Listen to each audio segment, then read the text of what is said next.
at first glance you might not notice that there's anything different about me, but I have new ink! So I figured, why not give you something of a tour of my tattoos and talk about why I got them and what they mean to me. I wasn't a rebellious teen. I was less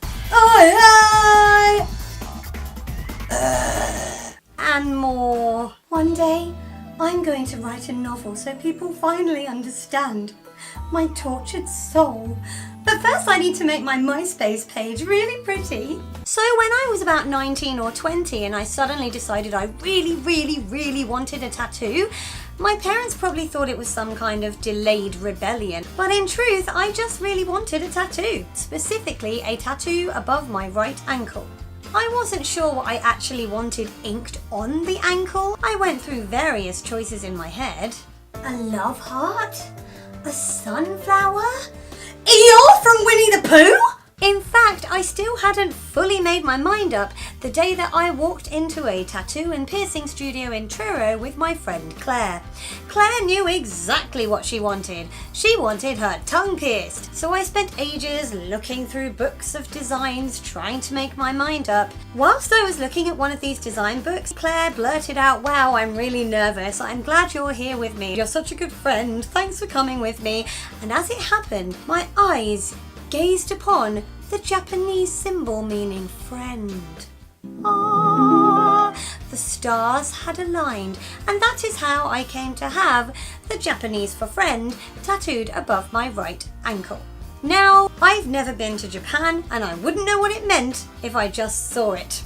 And yes, I guess that does make it kind of a dodgy tattoo choice. But hindsight is a beautiful thing, and at the time I was just like, wow, the universe wants me to have this on my skin. I don't regret having that tattoo because friendship is one of the most important things in my life, and I try to be a good friend to people and I embrace the friends that I have. Having something on my body forever that reminds me of the importance of friendship is kind of really nice. I didn't plan on having any other tattoos after that. It was always the case I was just going to have one. That is until I was 28 going on 29 when my much loved Cocker Spaniel, Cal, passed away aged 16. He's there on the wall and I've talked about him before. I knew when he died I needed to memorialize him. Somehow I had to have some way of feeling like he was still with me somehow. So I ended up going back to Truro to the same tattoo studio where I marched in and just went, I need a paw print on my right shoulder so it's like my dead dog is walking behind me at all times. Yeah, I was that crazy person. And I had it done right there and then. And I'm still really pleased with it because it does remind me of Cal.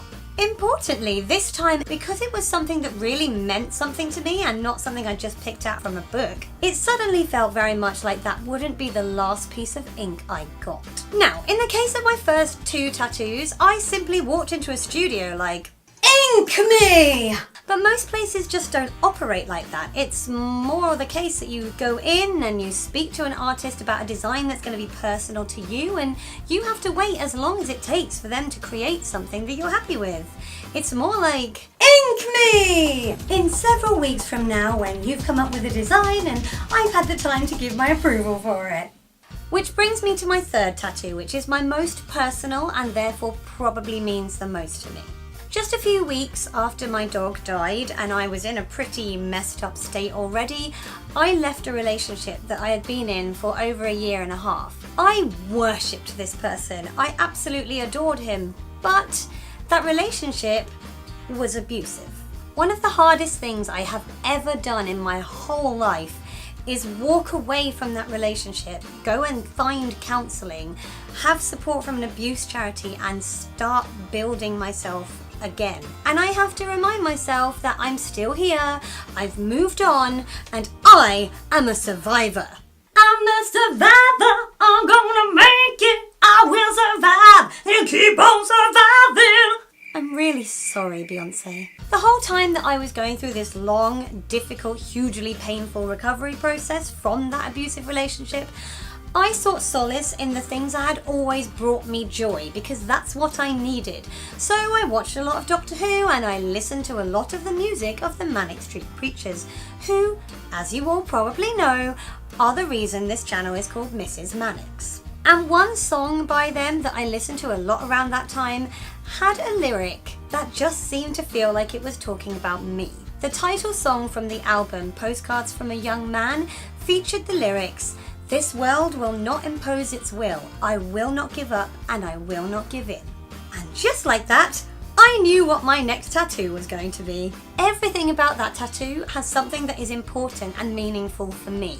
Obviously the quote means something, but even the cherry blossom is not only something that's used a lot in Manic Street Preachers' imagery, in their lyrics and in their music videos, but also I discovered while I was researching the tattoo idea that cherry blossom can mean a strong woman. Even the placement of the tattoo was important to me. I wanted it on my back because I wanted it behind me to show that what had happened was in the past and I was moving forwards. Speaking of moving forwards, remember how I said I watched a lot of Doctor Who while I was putting myself back together?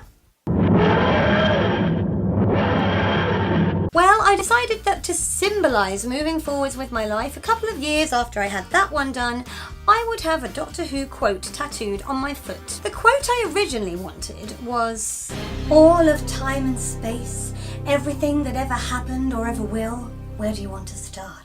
Unfortunately, or rather fortunately, I don't have enormous clown feet. So I realised that that quote was too long to go on my foot. And I found another quote from the show that I really loved and decided to trim it. "I am and always will be the optimist, the hoper of far-flung hopes, and the dreamer of improbable dreams." Down to the bit that really sums me up.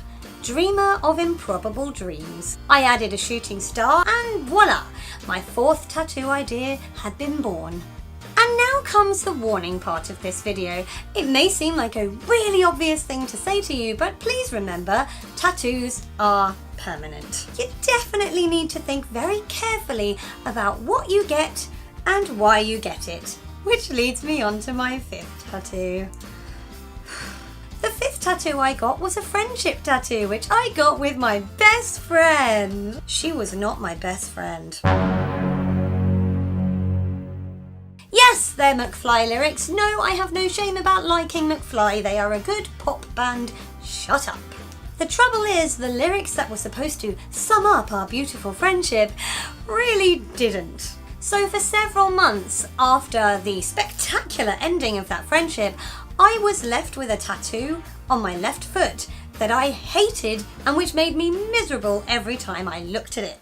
Why, foot? Why? And so I decided to get rid of it. But I didn't want laser surgery because that's supposed to be pretty painful and also expensive. So I went down to see the artist who did it in the first place, who happens to also be the same person who did my Doctor Who foot tattoo and my Cherry Blossom Manics quote tattoo, Lorraine from the amazing Chaos Custom Tattoos in Wadebridge. I told her what had happened and I said I needed something to symbolise letting go, and we decided what would symbolise that better than a feather with birds flying free across my foot. Now, instead of being a horrible reminder of a friendship that went really badly wrong and probably was never really much of a friendship in the first place, it reminds me of the fact that I have been through some stuff, but I have let go of it, and I can fly freely. Which leads me up to the present day! Music has always been a huge part of my life, and one of the things I love to do more than anything is sing. Music has introduced me to amazing people over the years. It's made me some fantastic friends, and without sounding corny and cliched, music is my heartbeat. And that's what I wanted to represent in my new tattoo. Hence, it's on my wrist where my pulse is. And because I sing with an amazing ladies barbershop chorus called More Harmony, who I have also talked about on this channel, I decided to incorporate our chorus colours into the design. They can never get rid of me now. Haha! If you have not got any tattoos but you're thinking about getting some, I have 3 main tips that I would give you. Number 1 is to research where you get your tattoo done and the person you have do it. You have to feel comfortable with the artist who's designing your work and putting it on your body. Secondly, I would think very hard about your placement of your tattoo. I got both my feet done over the summer because I knew it would mean I could go around in flip-flops and not worry about trainers rubbing the tattoo while it was healing. And And likewise, I've had my wrist done over the summer because I'm not wearing long sleeves that are going to irritate it. And the third tip I would give you if you're thinking about getting inked for the first time is aftercare. It's really seriously important to look after your tattoo while it's healing. I recommend Hustle Butter to put on your new tattoo. It's really, really soothing, it's vegan, and above all, it smells divine. I just want to eat it. And yes, a tattoo will itch as it heals. Right now, I want to scratch off my entire wrist, but I won't. Must resist scratching! And just remember that it won't look great while it's healing necessarily. I mean, you're gonna get flaking and scabby bits. Scabby bits. And that's the end of my tattoo tour and my tips and indeed this video. If you enjoyed it, please feel free to give it a thumbs up. If you have tattoos, tell me about them down in the comments. What do you have and why? You can click over here for last week's video. You can click up here if you would like to subscribe to this channel. And since I've mentioned More Harmony, you can click on their YouTube channel, which I also run over here. And please, please, please subscribe. I'll talk to you all next week. Bye, everybody.